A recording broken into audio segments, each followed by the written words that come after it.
You are the artist. Yes, you. People often tie the meaning of death directly to the loss of life. But death has many forms. You've died again and again because the conditions made it so.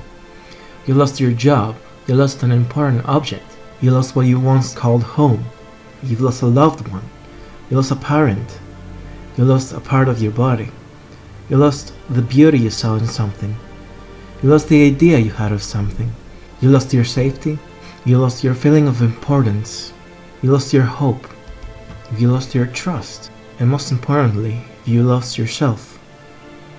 Death has many forms. Dead artists are not only the people who perform arts, but the people who are not given a chance to, who didn't have the permission.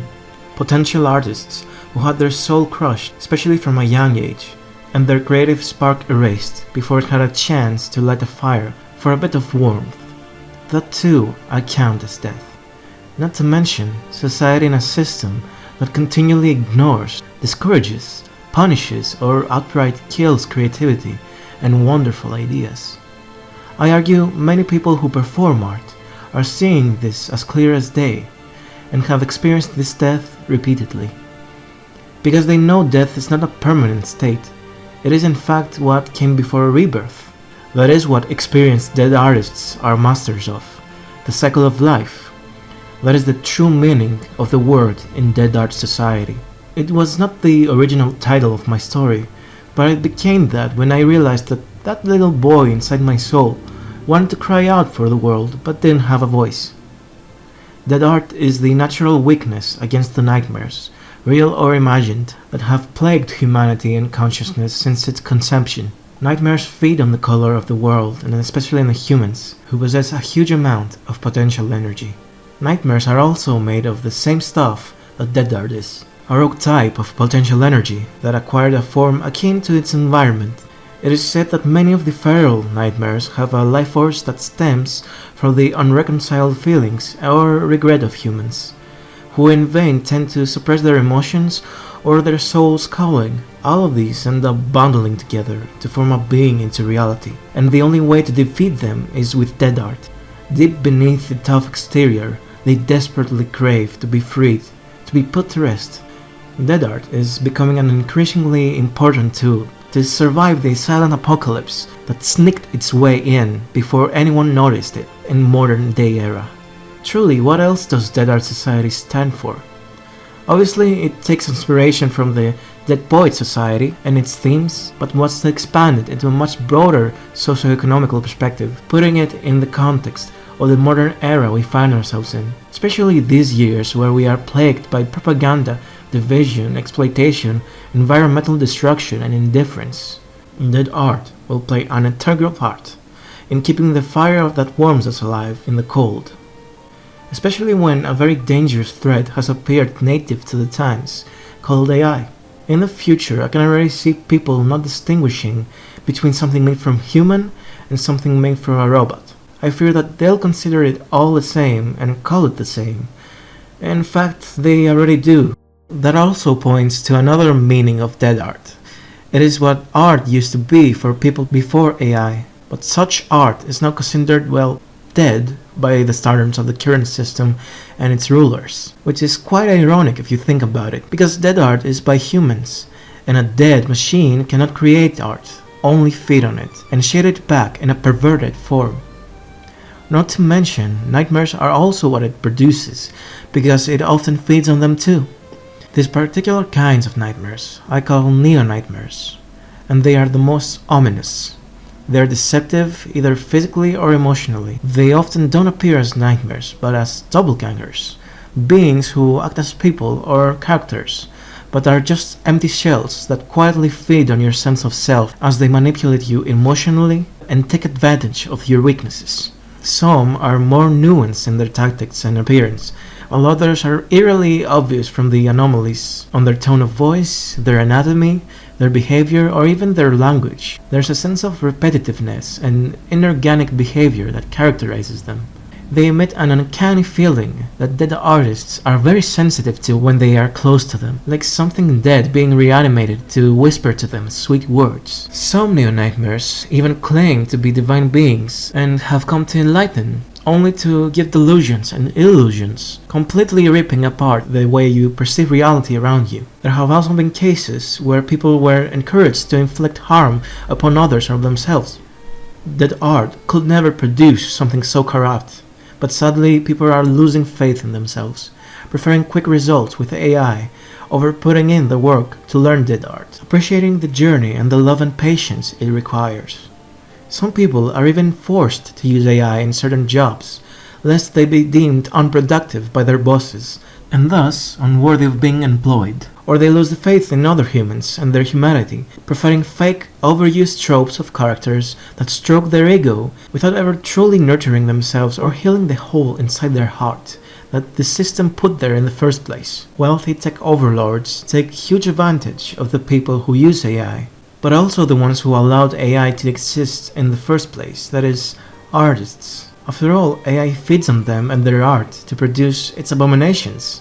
Without any consent, of course. Power can access skill while removing power from the skilled. Dead art is called that because it is the original form of art, the one that expands the soul into reality just by performing it.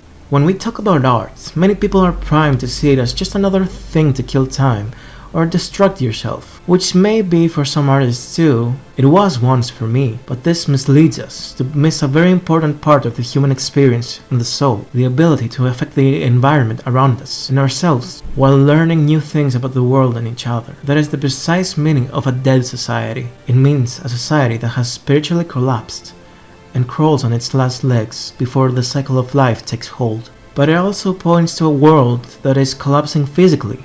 The state of the environment very much represents that. Whole regions of land infested in nightmares and stripped of their color. Whole communities and towns ripped apart by floods of ink and paint. Animals and magical beasts going extinct, mutating or losing their homes, and not to mention the severe droughts that AI data centers cause. A dead society also refers to the apocalypse that took place, that turned the entirety of humanity into trees, only sparing the artists who triggered their awakening while in their wooden slumber. Dead Art Society is surely an art society that goes through death and rebirth, but also the grander society that is under the influence of the dead arts, and how this translates to each and every corner of it.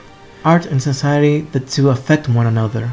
After all, the power of dead art is defined by consensus. That is right, consensus guides the potential energy that every being carries around, since even before its birth and very much after its death, and is as unpredictable as the winds. That is a possible reason why nightmares exist, and why the first apocalypse happened 2000 years ago, not to mention another one that is on its way. For people who lost their whimsy, who had their soul crushed, who grew up in an environment of banality, all of this is hard to believe, or even those who believe it cannot see the scale at which it takes place. Part of it because they lost their vision, and another part because artists and art at large have been oppressed and marginalized. Although quite rare, there are dead artists who have triggered a second or even third awakening, unlocking new potential for their powers, but also ending up affecting the environment around them. There is a specific technique in dead art called the dreamscape. Dreamscapes can exist independently as wild domains scattered throughout the world, but they can also be created and expanded by dead artists, transforming space and time according to their imagination, and of course anyone else who finds themselves in it gets to experience its effects. That, I argue, is the ultimate form of a dead artist. They broke all the barriers that held them back, either set by nature or society, and now they're able to bring what's inside out without restrictions. There is a reason why such abilities are considered unpredictable and dangerous by the ones who want a monopoly on power. It's not by accident that modern societies are stripped of the color that was once abundant in every person's childhood, why there is a culture of cynicism and nihilism that discourages and even shames people for expressing their freedom to explore and be creative. But I think it's finally time to leave it behind. Now is our time to dig deep and reassess why we live, why we do art, for whom is it for, what we want for the world, for ourselves and each other. Now is our best time to stand up and shine with intention and vulnerability, however much we might be burdened by fear. To create wonderful communities that feel like home instead of constantly antagonizing each other. And to create art that speaks the deepest parts of us, instead of fitting into the box of a system that cares nothing for us. To make the world a place of learning and fun, while also being a hug to those who have suffered, and also seek therapy for their wounds. To fight against banality head on, but also nurture and accept love unconditionally. To bring art alive and to bring about the rebirth of society. That is the true meaning of Dead Art Society. Thank you for watching this video. Share this with people who you think would appreciate this. And frankly, comment down below what you think is your place in this Dead Art Society would be. I'll be honest with you, I do feel like I'm being an imposter by doing this YouTube video thing. But it's only the beginning.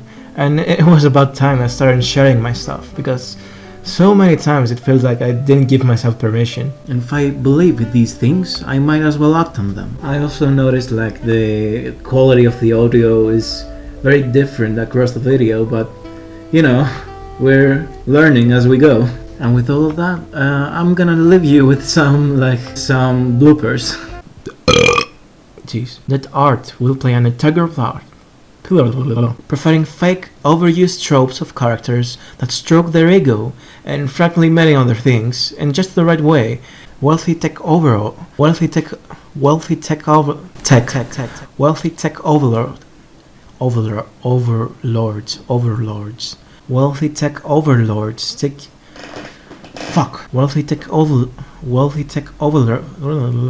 it means a society that oh fuck, my god, I'm gonna puke. There's a specific technique. Fuck, I need a break. I need another break. Fuck. Scattered throughout the world. And of course, anyone else who fuck off.